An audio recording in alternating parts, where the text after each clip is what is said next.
into this because I am particularly fascinated by the proposal. Yeah, I'm particularly fascinated by the proposal because I don't know how many people might have been around when I presented the paper on historical trends and populations of the Caribbean. And I was actually making the point that in some Caribbean societies, you have not only youth but also unacceptably high under 5 mortality. And then I actually presented some data where I was looking at, what is the probability of young persons being alive at their 15th birthday and not making it to their 50th birthday, and it falls smack in line with the comment from Mr. Small? Yes. From Mr. Small. So I think, it is something that we really should be looking at, because the point I was making is that not only are young, youthful populations poised to decline as we move into the 2030s and the 2040s, national populations are also going to decline. And if we want to avert that decline, then we have to ensure the survivability of the younger people. And not just the survivability of younger people, because they have to survive first of all, and then survive living healthy lives.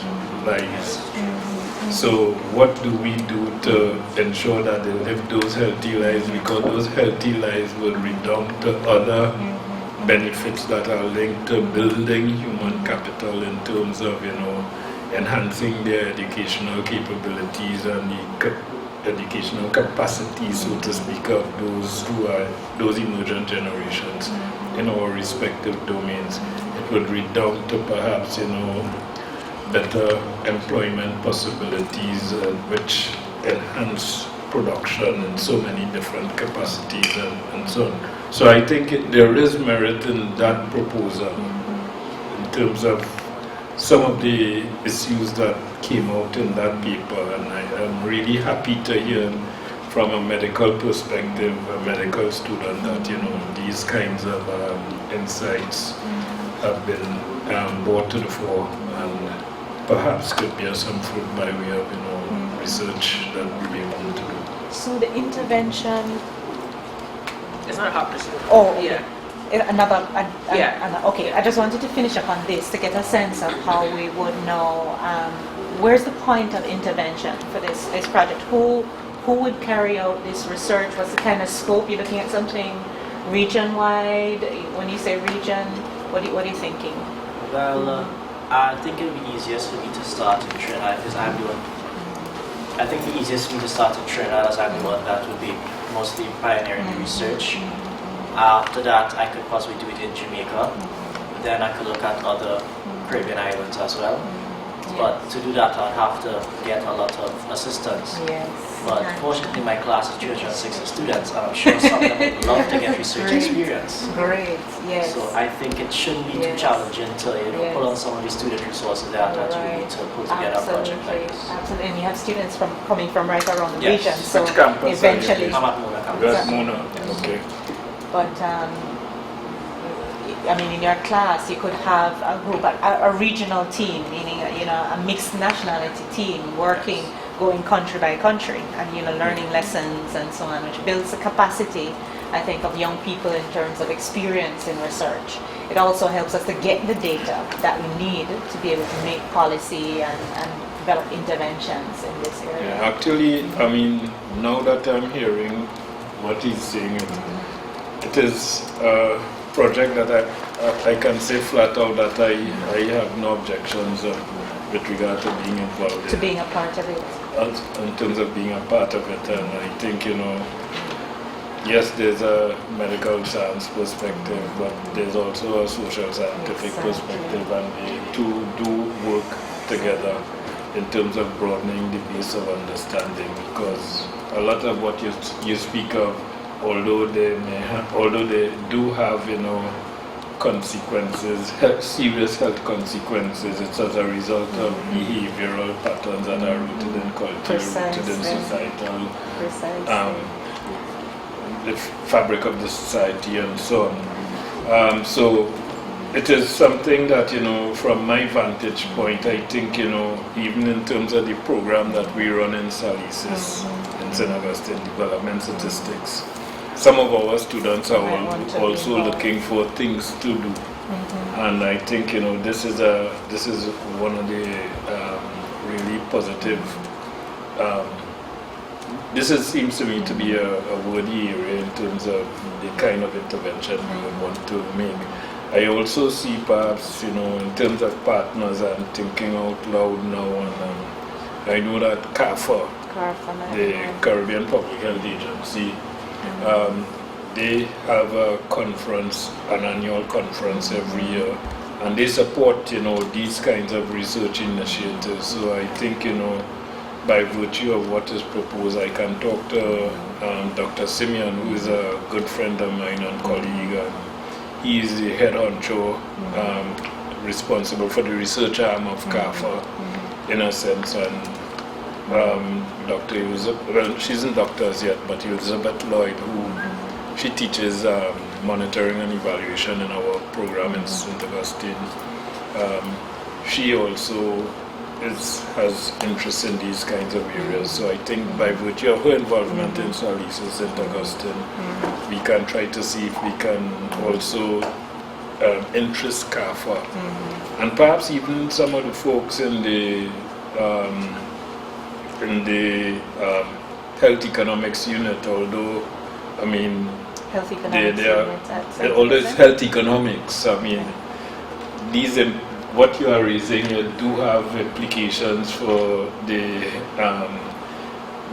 performance of the economy in the long run and so on. So I think from an economic standpoint as well, the folks in the health economics unit may see some value in, being involved in an effort like this. So already, I mean... So this is the health economics unit in St. Augustine, okay. Right? So already I'm thinking aloud in terms of partners, but I take the point from Mr. Small that, this is clearly an effort where there ought to be tremendous student input. Exactly. Right? Because we have to, at the end of the day, I think we have to establish by example that this is a youth project, and at the end of the day, there has to be youth input and youth involvement, and youth have to be critical in the research process, because whether you like it or not, it's not a be-all and end-all sort of situation, but it ought to be seen as a continuous effort, where, I mean, you might start at a bicycle stage, but then you got to go to the bus and the Rolls Royce, and I think this is good. Okay, so what I'm hearing is then perhaps an interdisciplinary project emerging here on youth, health, wellness, and so on, and maybe starting with the issue of non-communicable diseases. We have involved UWI St. Augustine, UWI Mona medical faculty, students from SALISES Development Statistics as well as students from CARFA, the Health Economics Unit, St. Augustine as well. Okay, that sounds good. You had I guess, so, little context, I'm not exactly up to speed on all the current research that exists within the region, but the two things I heard from a lot of the workshops that I went to was just around the rural experience, like needing more information on that and what that's like, and how we can start to be more inclusive of that rural experience and making sure that those efforts are more sustainable. And then the other theme that was more subtle was around mental health, and I heard this as like an underlay around youth justice, as well as a lot around underlaid under a lot of the parenting challenges that were raised as well, because I know that came up in several of the workshops that I went to. So those are probably two themes. Expand a little bit on the parenting. So I heard people talk about there's a gap in parenting skills in multiple workshops. Like it came up, I think in some of the plenaries and in the workshop. And as I had like sidebar conversations, I think some of that was around mental health. So even if you look at articulate. The skit that they did at the end of the day, well, in both cases, but like at the end of the day, the whole mental health aspect was there in regards to the mom, what she'd gone through and not having the support, and therefore that influenced the way she parented her daughter, and that particular legacy that continued, right? Because there is like her mental health was not addressed and she didn't get the support that she needed, and so that particular theme I saw like underlay, so mental health in general, but also in the parenting and the criminal justice in regards to some of the conversations that I've heard. So this is another, in a sense, health and wellness issue with a slightly different dimension. The mental health issues. So we have non-communicable diseases, mental health issues, but then there's also this issue of an intergenerational. The legacy, right? Like when it's not dealt with, and how that, how it disturbs the foundation of everything else that you do. Exactly. Yeah. Nicole and then Carolyn. Alright, well, I had several, so I'll do them as bullets as best as possible. Overall, not a specific research topic per se, but I see the need for qualitative research to be done on youth issues in the Caribbean. So on a whole, I'm just framing that in context of the issues I think that could benefit from that qualitative research alongside with the quantitative, not excluding the quantitative, but I see a gap, right, a definite gap in that. One thing that came up, it was a session, I think it was yesterday, when I cannot remember the topic, but I know that the issue of slavery had come up and there was a debate on whether or not the issue of slavery is still relevant, and with David Cameron's visit again, it has come up. I would like research to be done on post-traumatic stress disorder in the Caribbean related to the history of slavery and indenture, because it does inform how we raise our children. It informs a lot of things that maybe you may not say, okay, I'm doing this because my great-great-grandfather was enslaved, but can we look at the systems of slavery and indenture and see how that plays a role in how we do things? Why do we have that mindset that keeps us at a certain level?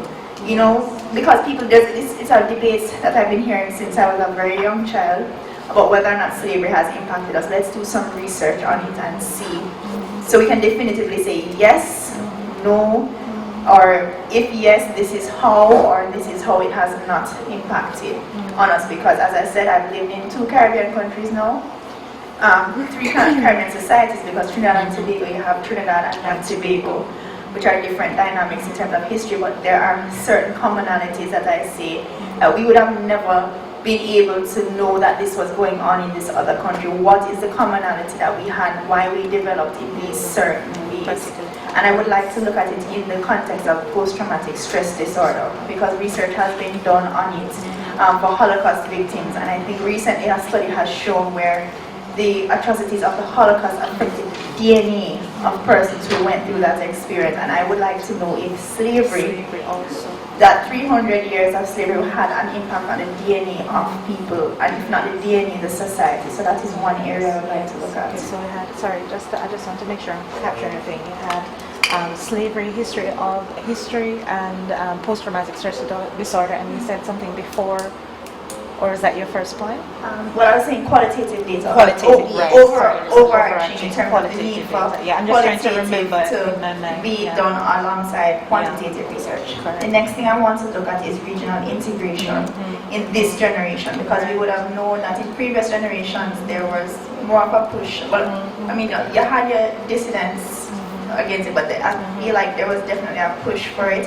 I would like to look at current attitudes to regional integration, and what does regional integration look like today, and ways to reform the regional integration movement to work for this current generation.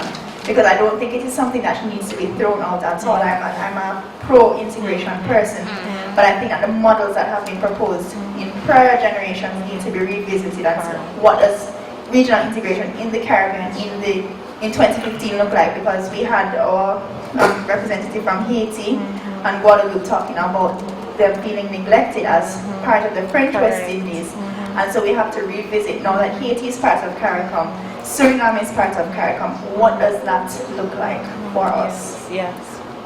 I would like to look at the issue of technology in terms of the impact of these initiatives in schools, whether it's Trinidad and Tobago giving out laptops, the government of Jamaica giving out tablets, in terms of how this has impacted the development and growth of youth. These initiatives going in, are we just doing what we tend to do is we put up buildings and say we are developed. Is this the new version of that? So we have laptops, we have tablets. How are we using it to advance development? Because I think the presentations on technology mentioned about the revenue that comes into Facebook. And I want to know, where does the Caribbean stand in terms of on that scale of being producers of technology and consumers of technology, or gaining revenue from technology? How are we really is technology, are we really making use of technology?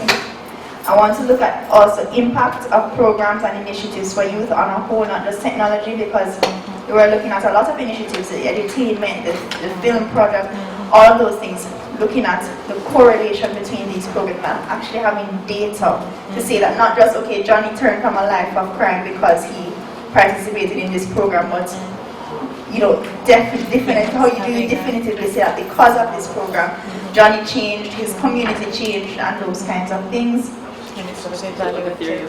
Yes, and to see those things, and I think that would have been my last thing, and the role, and just to emphasize the role that the University of the West Indies needs to play in driving research, because most major universities, whether it's Johns Hopkins, so they are known for research and breaking ground in research in whatever field, and you are moving to that level where when you see a UWI study, you know that you are getting really good quality information and moving our students beyond just the regurgitation and passing exams, but that will bring out quality researchers in the Caribbean. Excellent, good.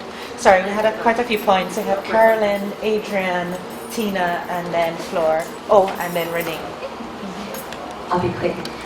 Just to pick up on the link between PTSD and the experience of slavery, I heard a similar thing mentioned at a conference at World Suicide Prevention Day recently. I don't remember which presenter it was. It may have been Dr. Abel. It may have been someone else there.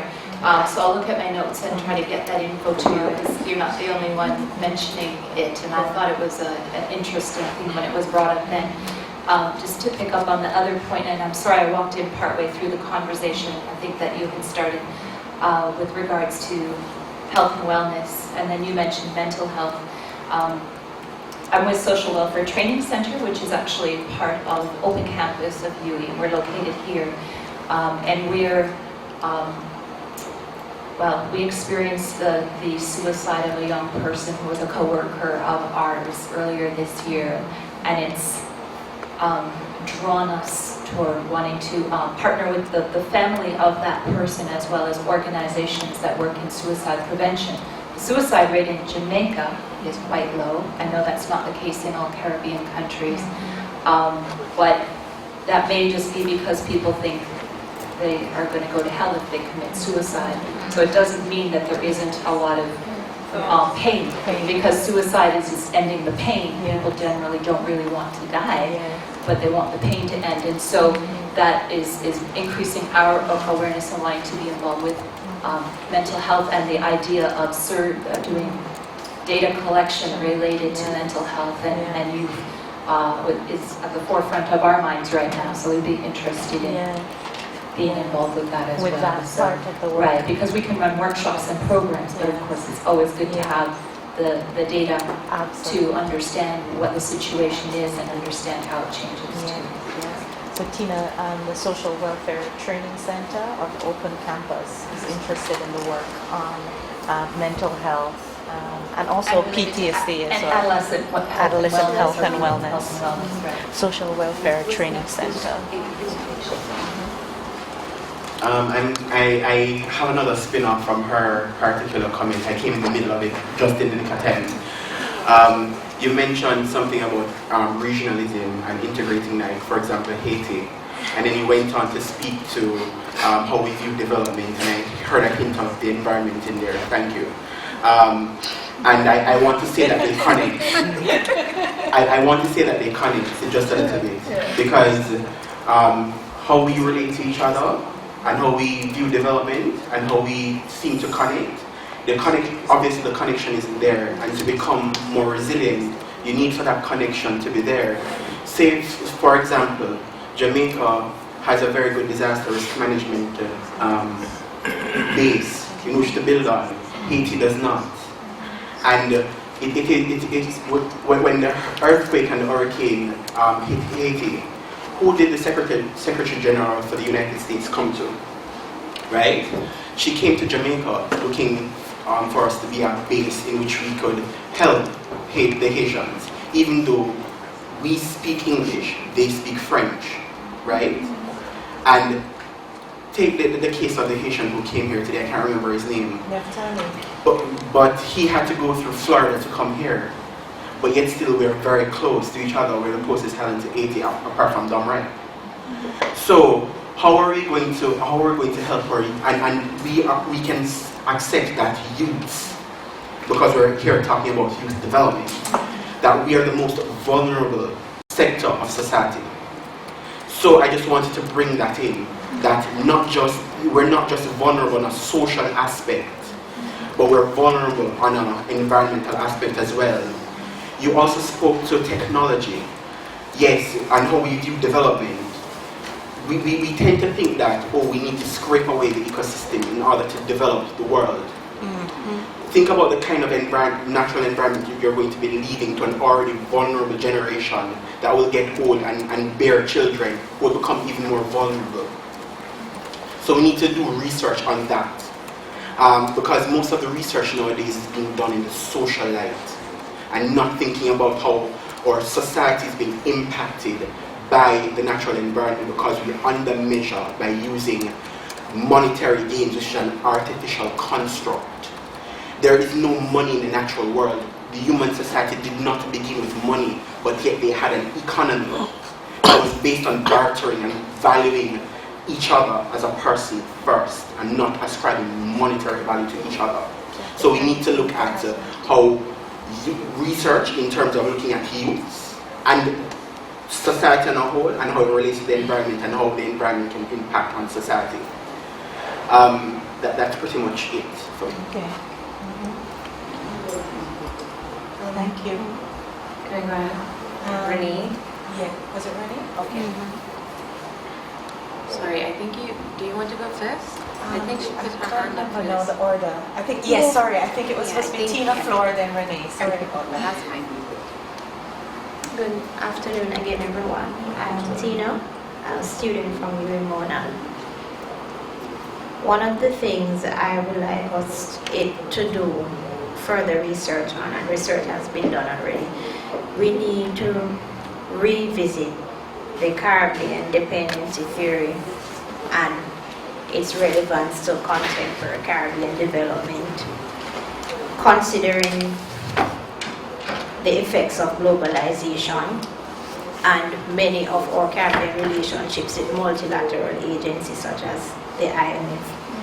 I have done studies on it as a sixth form student, and I have heard youth voices on the issue, but those voices are in pockets. You're not hearing much issues on it. And I think it is this consistent or persistent dependence on international organizations and funding that is leading to this perpetual underdevelopment and poverty in the region. So that I think that is something we need to revisit and look very deeply into if we are going to chart a better way forward as a region.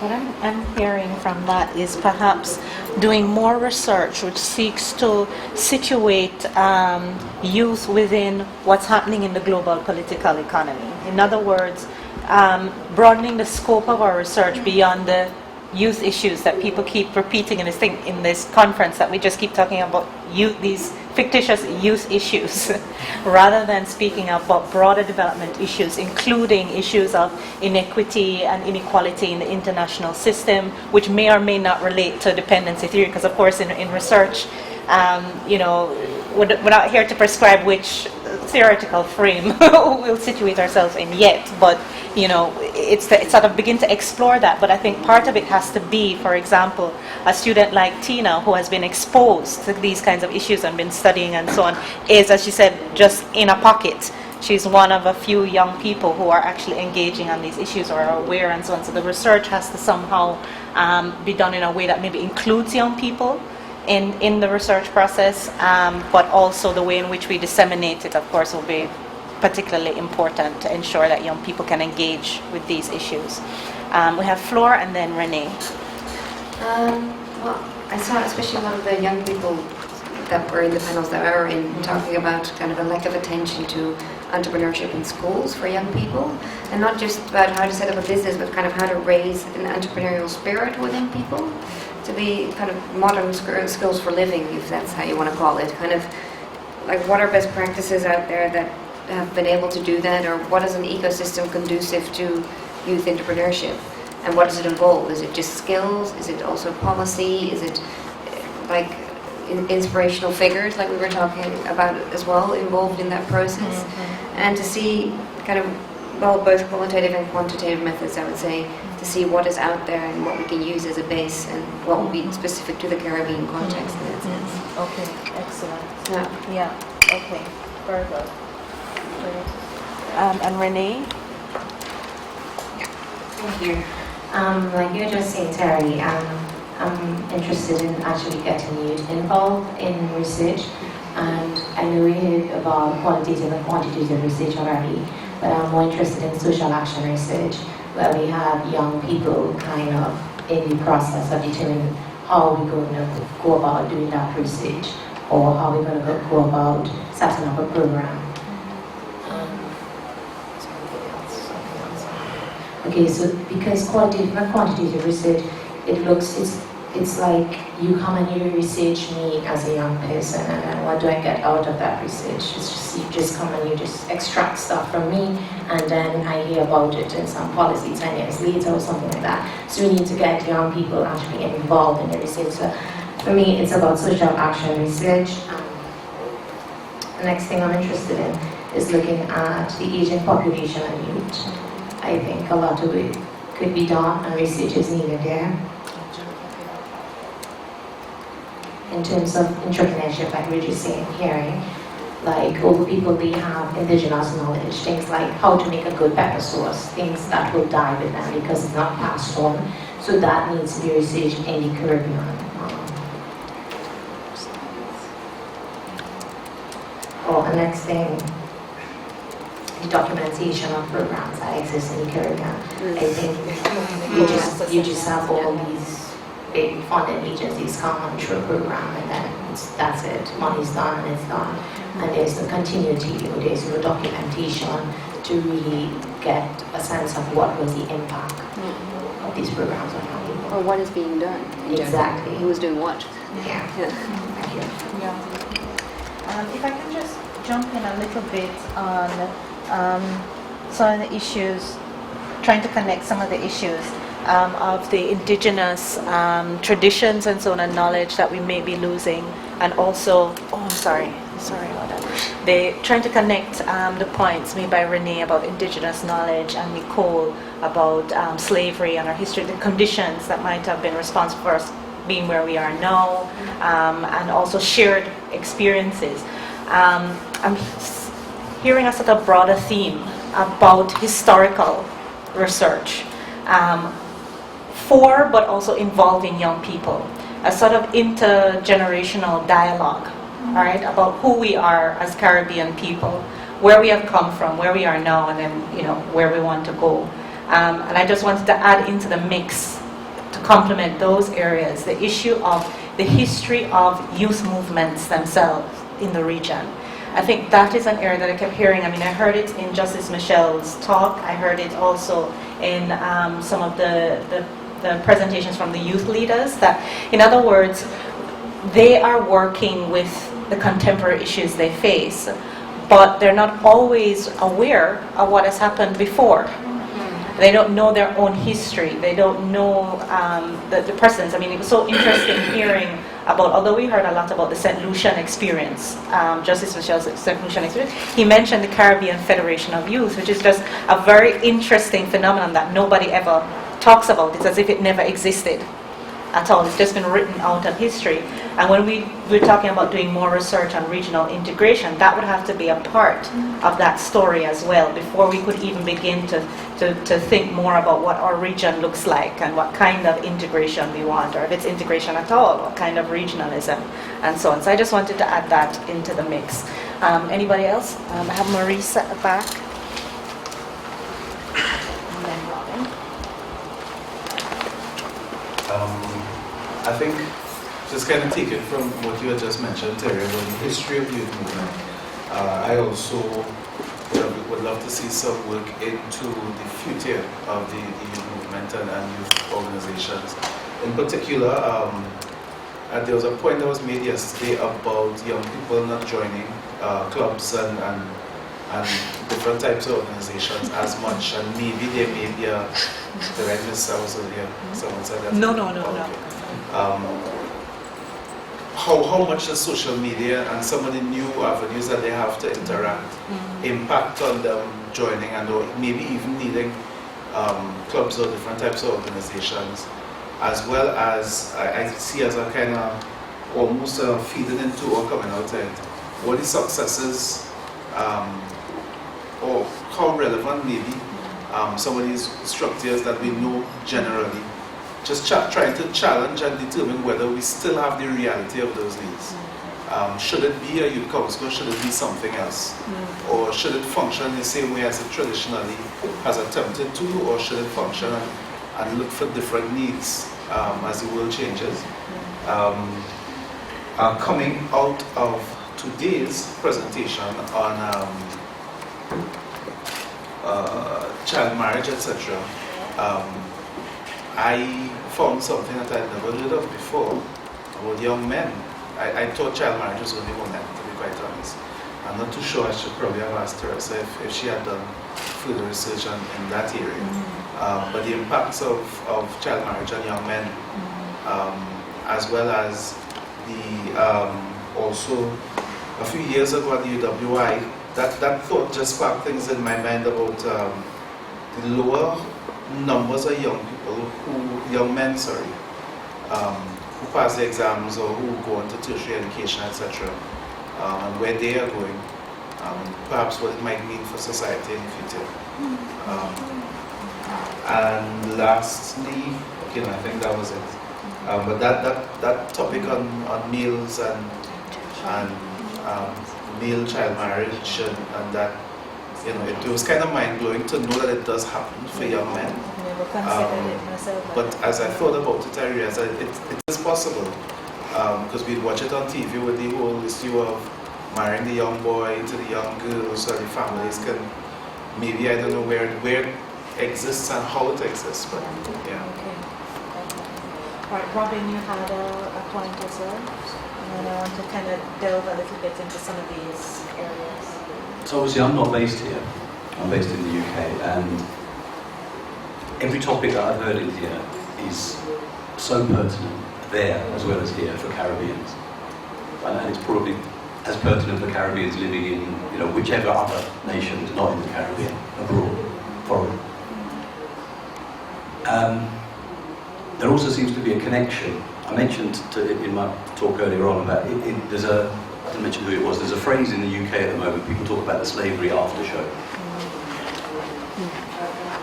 It was first coined by a singer called Natty. He did a song about it called the slavery after show. And he connected mental health, lack of respect for the environment, crime, every topic that's come up to that. And I'm just wondering whether there's scope to do everything that's been mentioned at home and abroad. Because they have a double difficulty when they're not in the Caribbean. Because they're in the UK, it doesn't matter how long the Jamaican family has been in the UK. I've worked with boys who have never been to Jamaica. In fact, their parents have never been to Jamaica, but they're still labelled as Jamaicans. My parents, one of my parents is a child of refugees. I was born in Africa, but nobody questions it because my skin's white. My kids are English, but there's no English people in our family.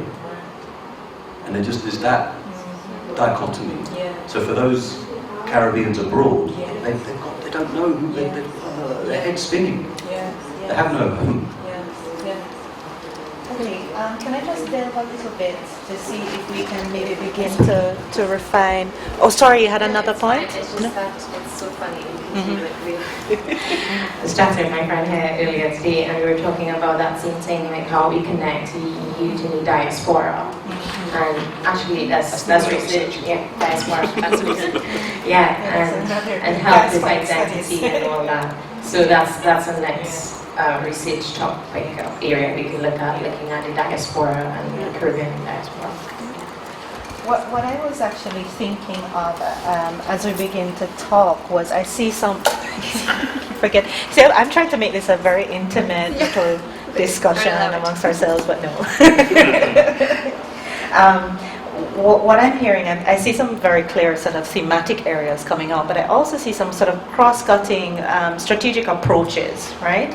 And one of the ways that we could look at this is in looking at the different thematic areas like health and wellness, economic citizenship and entrepreneurship, youth movements, and so on, is to apply a set of strategic principles that all of these pieces of research must be pan-Caribbean and diasporic, meaning try to look at the broader Caribbean, beyond the English-speaking Caribbean, right, to address issues of the other countries who have been participating here, but they felt marginalized, right? Guadeloupe was here, felt marginalized. Haiti was here, felt a little bit marginalized. So there's an extent to which we need to broaden the scope as much as we can. We know there are practical issues in terms of data availability, language barriers, and so on. But in other words, this should be the objective. We're trying to vision here, strategic research, and then we need to work out the modalities for making it happen. So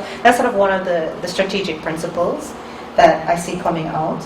I also see a strategic principle related to interdisciplinarity in the approach. So for example, we have this idea of a project on non-communicable diseases among young people, coming from initially a medical perspective, but we realize that the issue is broader, and you might need social scientists and other people to be involved, historians as well, to be involved in the research. That's the second principle.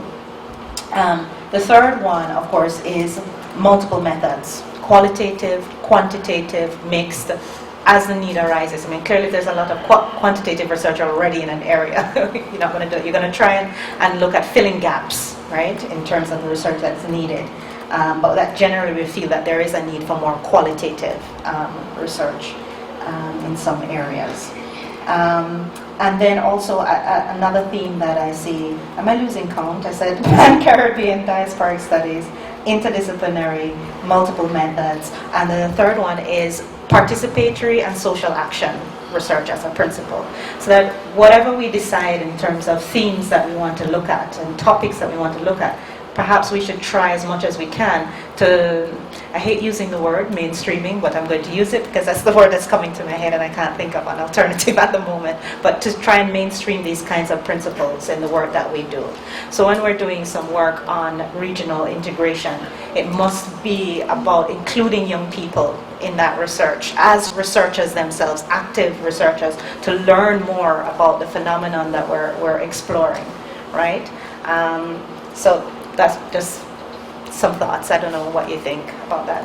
Hanifa and then Flor. And then. Do we need the mic for the camera or not? Okay, so I don't know if I'll be on topic, but I wanted to know, in all the discussion on research, where is the discussion as well as training people in how to do research? Like I expressed to Terri that I love to research, but I struggle at times because sometimes if it's a topic, if it's a big topic, it can be overwhelming. Where is the guidance? Because if research seems almost elite at times, and we would love it. So I would love if it's something that she's a sixth former, that where we can get young people, well, not just young people, but people realizing that these are the tools. It's not that difficult, or you can come and get help. I know like when I was away, you had a center that you could go to and have an appointment and they'd see you every week. Not in France, but in Canada. You can have an appointment with them every week so they can help you to work on an area. So I'm struggling with SPSS. The research I require does need this. Can you help me? Because research is something, once you get stuck in one area, it throws you off. It can totally just, I'm telling you what happened to me. I just throw it off. So I would love to know that there is somewhere that I have a lot of ideas on things I love to research, but I'm saying, okay, I would love my research to be pure. I want it to be valid and reliable. So where can I go to check this? Does UWI have that? Is there a facility for that? Do the expert researchers, people with doctorates and 2 doctorates and do research for their job, can they help? Because this could make all of this that you're speaking about much easier, because many people have interest in these areas, and if everybody tackles a bit of it, based on their experience, the research will be much richer. We will have a lot more, as I've been saying, onboarding content, because content is not just digital, it's not just online, but books. There'll be a lot more people writing about what they've discovered, because as I said, I wrote my thing and I never published because I didn't know that you could just publish. So being informed that this is available and now the resources are here, then publishing these things in whether online journals or otherwise, so it won't be on the burden of just a few doing it. Yeah, I like that a lot, and I think I came up in another panel with Godfrey. We were talking about this issue of capacity building for different types of stakeholders, young people as well as older people as well, in terms of research.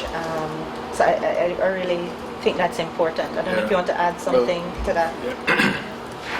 What I want to add, and she made reference to the word mentorship, and I think this is a role that perhaps, when I think in terms of our discussion in the cluster, and given the initiatives that we are embarking upon in terms of fostering research initiatives and driving interest in doing research, I think what we need is some mechanism where we can perhaps, establish a cadre of prospective mentors who can, facilitate research training and research support across the region, particularly in the context of youth-related research. And I say this because in that session where it came up, I think it was Tindy who raised the question. He said, hey, Godfrey, you were part of a 2006 to 2009 initiative that trained a number of demographers and statisticians across the region. Why are we still in this situation? And part of it, I am convinced, is critical mass. Another thing, when you train people, they go for better, and next thing you lose those who you train.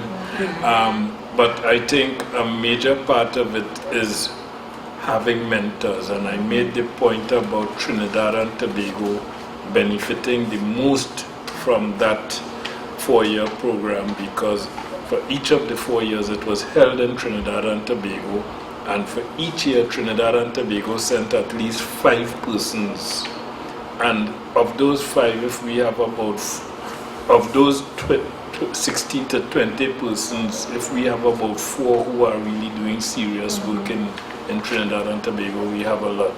I had offered the director of statistics back then, I told him, look, I can't come and provide mentorship to your staff because you don't have people there who can take these people and smoothen the rough edges and bring them to the point where they are these consummate researchers, demographers, statisticians, to the point that nobody really has to look over their shoulders to see what they do. I was not asking for any remuneration for it. I was doing it as part of my pro bono activities, and no one ever took me seriously. Right? So mentorship, I think, is a critical factor in this scheme, and if we can establish that, then I think we'll go a long way in terms of filling the gap that they We'll need certainly just have many interest months. in this on this occasion from stakeholders to benefit from some kind of program like that. Sorry, there were a couple at floor. Who was next? Renee, then Nutrition. Nutrition, yes. And then Hanifa. I think he needs to go as well. Kind of linked to kind of the principles that we're talking about, at least two of them, or three. I was working with a university in the Netherlands who uses an approach called participatory action research. And I think that completely matches kind of what we're talking about here, because it's inclusive, it's built for social impact, it does capacity building along the way, and it includes basically all the stakeholders who are supposed to be impacted by the research, including youth. So they're all in the design of the research, in the design of the research question, there's basically focus groups continuously, and the question may also be adapted if it seems not to work out. So this may be a method that we could apply to It's a part of the toolkit of social action research and participatory action research. Yes, absolutely, agree. I think Renee was next, and then Nutrition. Actually, just right to agree what was said, but just to agree with Hanifa, is it? Yeah. It's true, and maybe that's one of the reasons why programs did not produce or document what they were doing, because they just did not know how. So we have a lot of things done, but no documentation or not proper research. I like your idea for like a center, and I think we can learn a lot from what other countries are doing. Because I know also in the UK, they have centers where you can go and you can consult, and I think it's something you could consider, even for their students, because I think students leave, and I did sociology, that's how I know how to do research, because it entailed research, qualitative and quantitative research, and then I went on and you know, sometimes I am not confident, and I can call one of my past supervisors or someone just to kind of guide me. And we do need that mentorship, like Godfrey was talking about. We do need that, especially as young people. And young people want to do research. The next thing with research is that it's really undervalued. It's time consuming, and you get no money. So there's no money for it. And people usually do research when they get funding, because it means that then they can do research. Otherwise, if I do something, I'm taking my time to do that, and it's out of my time with no money. And even if you publish it in a scholarly journal, that's just an article, and you get not a cent. So it's a lot of work, a lot of hard work, with not much gratification, except that you think, yes, suddenly decide write down those voices, you know, that matter. So that's something to consider, and I think the university can consider that.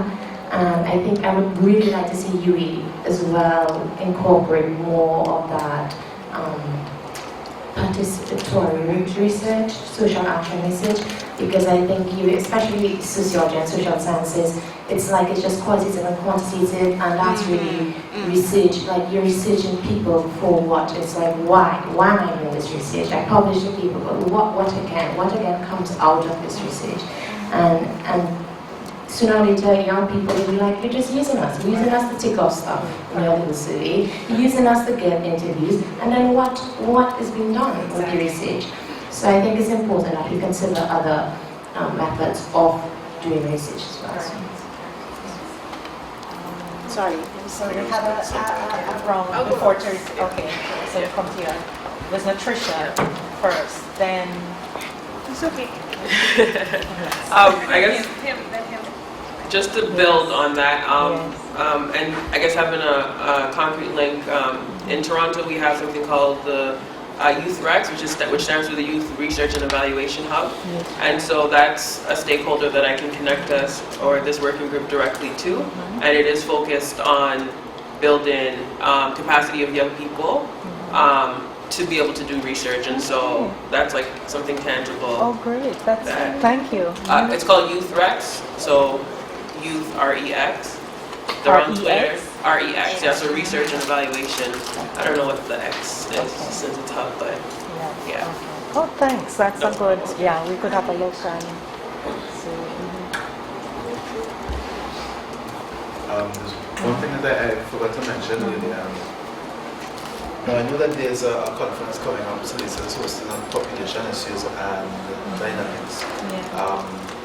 I submitted something on an application of this, but it's really my concern, or part of my concern, I should say, is that there's a plethora of information, of research papers on different topics that the general public doesn't necessarily have access to. Yes. And so what we find out is people are saying that information is not available on this when it is, or even papers are being created where people are not necessarily able to benefit from other types of secondary research or primary research has been done. So I would want to see that from that perspective, and I would want to say that it's important beyond just the access to information, because I have a personal interest in studying creativity, but of course the first part of that creative cycle is knowledge. So you go with knowledge and the practice of knowledge and copying, then you go to start to adjust it, and then you get to that innovation part. We're not in a position to get to innovation in masses because a lot of the knowledge is held in smaller circles. People then create the titles such as youth elite or elitist, etc., when the reality is it's just that we don't have the vehicle. I think SALISES is in a position to create that vehicle.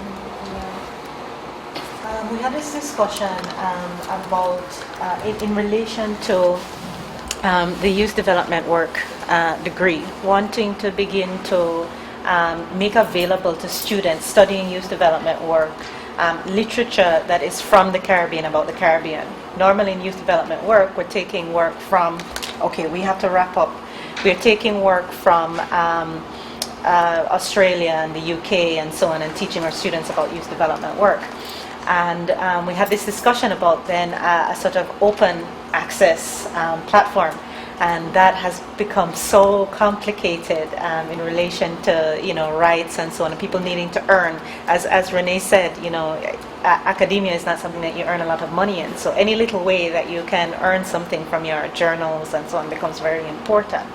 But I think certainly for this new phase of youth development work that we're engaging in, perhaps that is some kind of statement that we need to make about some of the work that we do, that it becomes accessible to people, that we begin to publish in open access journals, or we create our own platforms for sharing the information. I mean, you will always have to perhaps publish in some of the more traditional journals as well, but how else can you write another version or make the information available in another way through some sort of open access platform? Just to know that it can be monetized. Can be monetized, but there always will be groups who can't afford, and that's the challenge, particularly for young people. I mean, as an academic, I find it hard to keep up with subscriptions. Books and materials are very expensive, so I can imagine for a youth leader just starting out to begin, if you want to cover the scope of what you need to know. Students are already struggling to buy the books just for their studies, their program of study. So we'd have to think through this. Is it included here in your school when you get your? You buy it separately. Right, because for us, once you have your student ID card, the code gives you access to all journals. So for the 3 years I was studying in Paris, I had access to every journal you could think of. I could just download journals as much as I wanted. Well, we do have access once you're in an institution. Right, if you're a student, yes, you do have access to online journals, but they are limited too, because remember, your school is paying for it. They're paying for a subscription. UWI doesn't have as many subscriptions as your university would, right? Because our library won't be as well resourced. But then what about young people who are not enrolled in an institution? How do they get access to the research? They don't have that library card. So we have to look at perhaps other methodologies for getting it, or other platforms rather, I should say. Sorry, she has been waiting so long. I just wanted to make a note in terms of strategies, and I hope I'm not too far off, but and we kind of went in that direction, but a relationship between the cluster, youth movements, and really training them for research. Correct. Ensuring that there is that concrete link between all of the major players in the region, so that they can now have a decision on what they would like to focus on in terms of research, empower them to do it with some oversight, and then make that accessible, because I think that mechanism in and of itself will take some weight off of different places.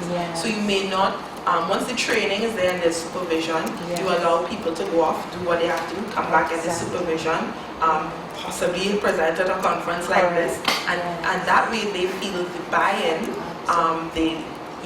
esteem can be brought through that process as well, and are really allowing the national groups to own what they want to look at, because we have a long list here, and there are not many who may be able to get through that list in the time that we're talking about, because I do believe research is a matter of identity, and the Caribbean's research agenda should be grounded in us knowing who we are a little better, but we shouldn't be taking 10 years to do that, because the list could take us 10 years. So if we set up a mechanism where we can partner strategically, whether it's external research bodies to provide support, SALISES to provide support, find the groups that are functioning to the extent that they can perform it. So yes, there's a little, you have to come up to scratch to a certain level, and allow them to be mentored into it.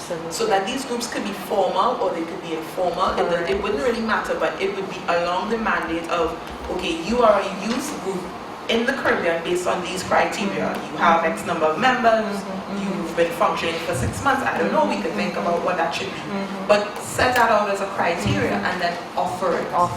And then see what that happens, because what that may also allow for, there may be some previously established NGOs that may be willing to partner and bear the financial burden to a certain extent, because many NGOs are talking about the things that they want to do with youth. They may have donors already, but they don't know, and they may be intimidated by the prospect of youth research. And if there are already organizations who are willing to be field persons, so all of these will then become more strategic relationships. That way we can also talk about how we do private and public partnerships, because if we're going into entrepreneurship, some chamber of commerce might be very interested in that, and environmentalism, somebody, so really looking at the partnerships that we can develop in doing research, and not it just being a standalone organization that has to bear the entire brunt of research, because research is extremely expensive. Very good, yes, I totally agree with you on that, on the focus on partnerships. Guys, we have to wrap up, so what I'm going to do is I'm going to take just a final thing and see if we can bring it together. But I have these little sticky notes, so that if you have another point, that you could just jot it down, so that we have it on the sticky. So you can pass it around, anybody who needs to take a sticky. Yes. Okay, so I'll just make a point quick, is that a lot of young people are really interested in doing research, and if it is you have a research topic, there are many academics that are very happy to help you with your research. Some of them might just be happy to get their name on the paper, but they will help you and they will guide you, and they have a lot more resources than you would have as just a student or as a young person.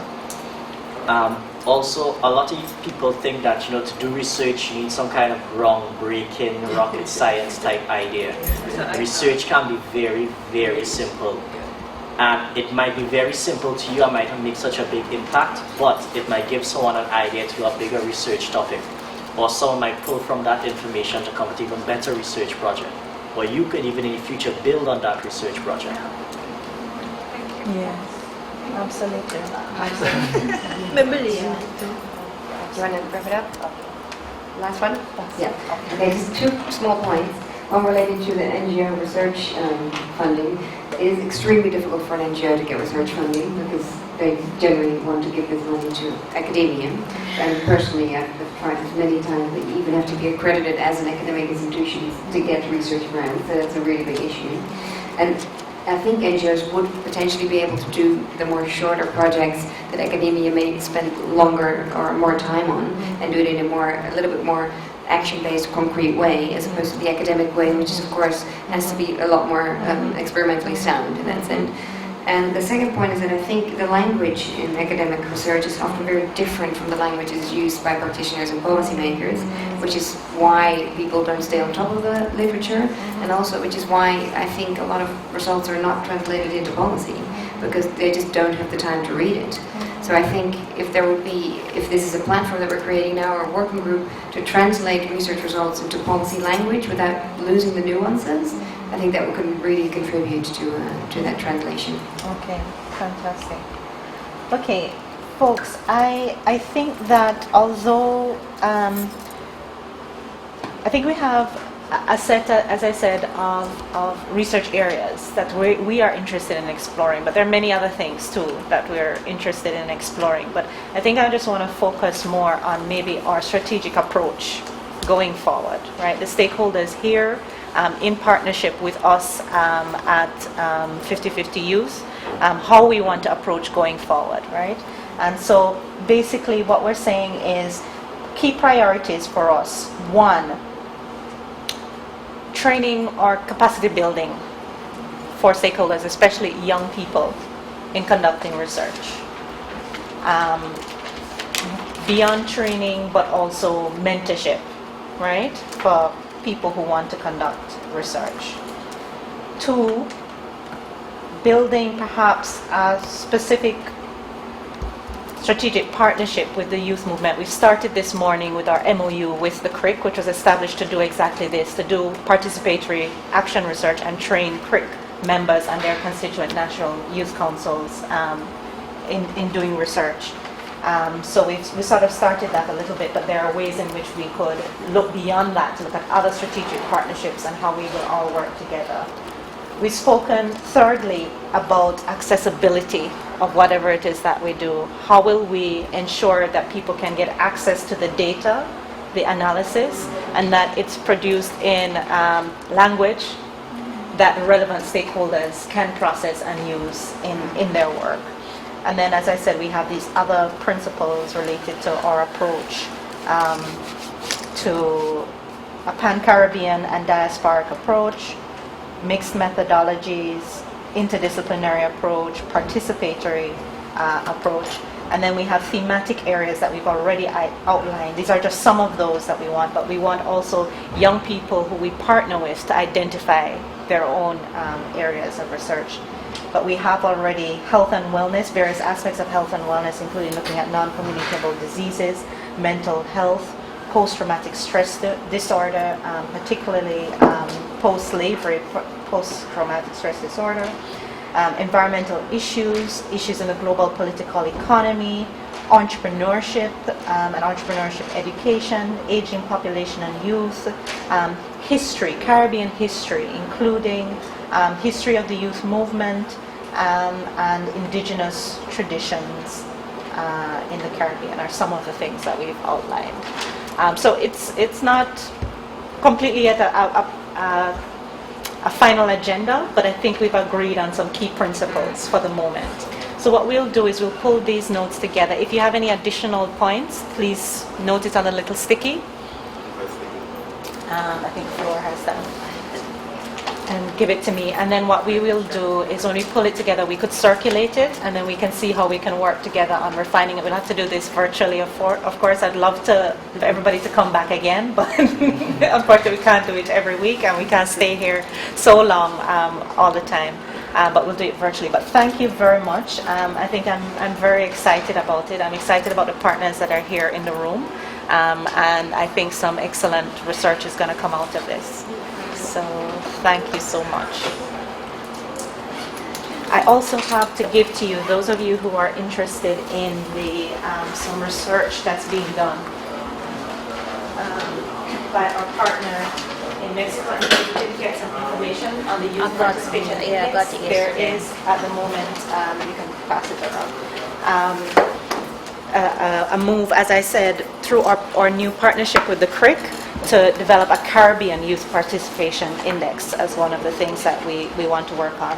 We also have an emerging partnership to create a research platform on economic citizenship with FLOR and CFLI. We're working on that as well. So some of the points on perhaps entrepreneurship, education, entrepreneurial spirit, and so on, we might be able to do in partnership with them. So those are the things that we could do.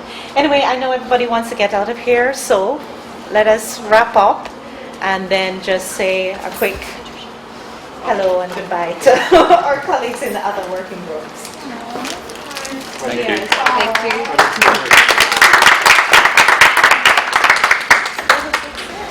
Yes, all right. So.